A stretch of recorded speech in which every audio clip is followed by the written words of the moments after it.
Hey guys, just want to do a quick video with you on setting up your first SQL Server 2014 Express.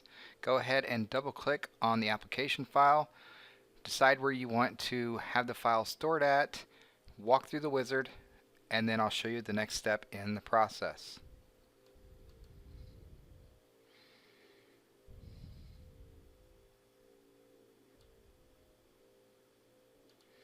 Okay, we see the license terms come up now, so you're just going to read through this, take your time obviously. Before you can move on, you obviously have to accept those terms before the next button will become available to you to proceed in this process. If you want to help Microsoft with any issues that come up with your instance of server, you can turn this on and feedback will be provided to them automatically. But I'm going to leave mine off. I just want to get this installation completed. So go ahead and click Next and let it go through all of the global rules and such, and we'll just continue to go through the wizard. Use Microsoft Updates to check for updates? Sure. Go ahead and click Next. And you'll see we will continue to go through this process. We're just going to be the clicker, and the application will do all the work for us. I'm a big fan of letting the defaults occur, so going to allow the default directories to stay in place, as well as all of the features that it has distributed for me. I'm just going to go ahead and accept those. We'll click Next.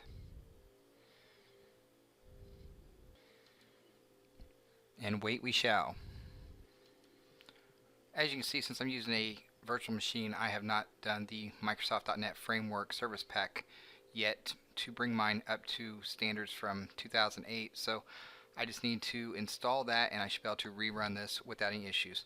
If you're using your host machine, you've probably already got this, probably have a more current version, but that is the minimum requirement, which is why it failed, since it did not see that I had Microsoft.NET Framework 3.5 Service Pack 1 installed on this virtual machine. So I downloaded that software and I've put it in there, hit rerun, and you can see that here is my instance configuration page as expected. As I said, I'm a fan of leaving the default, so I'm just going to go ahead and do this now. Click Next. If I were doing this in the industry, I would of course think of other naming conventions to use, but for class purposes, I'm just going to keep it simple. So for our server configuration accounts, we're just going to go ahead and leave these set as they are. If we need to change them later on, we could do that.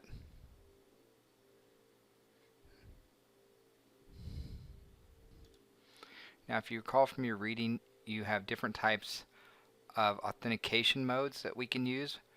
We can use a Windows authentication mode, or we can use a mixed mode, which includes the SQL Server authentication along with the Windows authentication.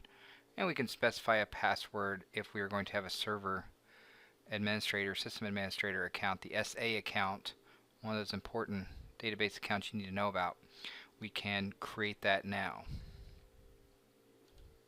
As you can see, the software picked up my test account that I am using on my virtual machine here. I'm just going to leave it at that. If I want to, I could change it, but for right now I'm just going to keep it simple. I'm going to keep it in Windows authentication mode.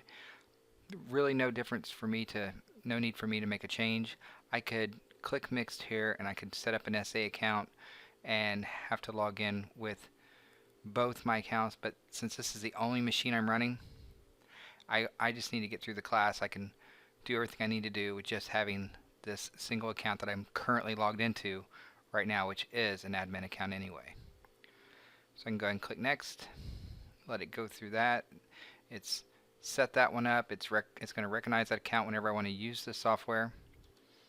I want the report server files to be in native mode. I just want it to be as simple as possible, so I'm going to go ahead and click Next. And then we'll go look at our installation progress here as it starts setting up our server setup. And we'll just let it run through all of those, and then we should be just about done and into our complete mode. Depending on your machine, this can take seconds or it can take up to several minutes. Since I'm using a virtual machine, I have it kind of on the low end spectrum of the specifications for this Windows 10 machine. So it's going to take a little bit because I'm using other software on my host machine, so they are shared resources. So it's obviously going to take this one a little bit longer than it may take you.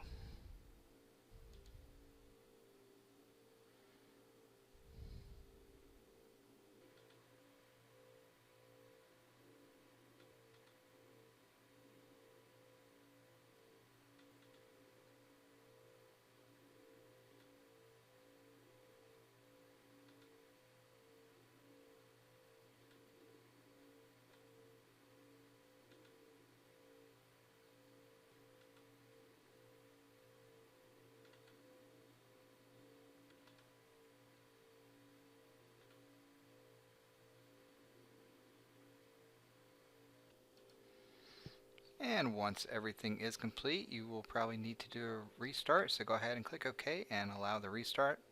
And then you will have successfully installed your SQL Server 2014.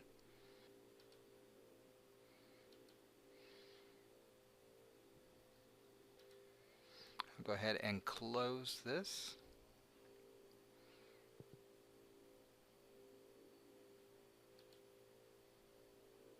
And I will do a restart on my machine and see that the SQL Server installed.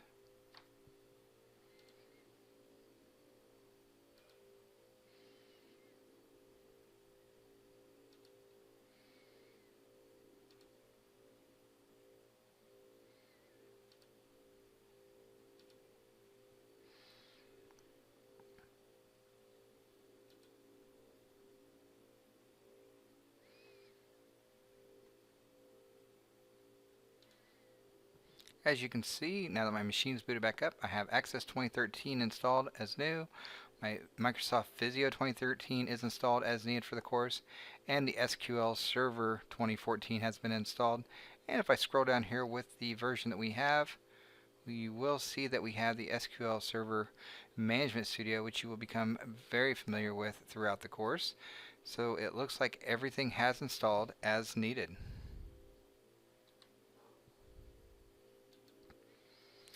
And my MSSM is able to open up as needed. MSSM, we just call that, or MSSMS, just depends on who you're talking to, but that just stands for the Microsoft SQL Server Management Studio. And once you have this installed, we will be moving forward after this, but I just wanted to walk through the installation process for you. As you can see, I downloaded everything from the Ivy Tech on the Hub, just as you have, and walk through the process just as you will.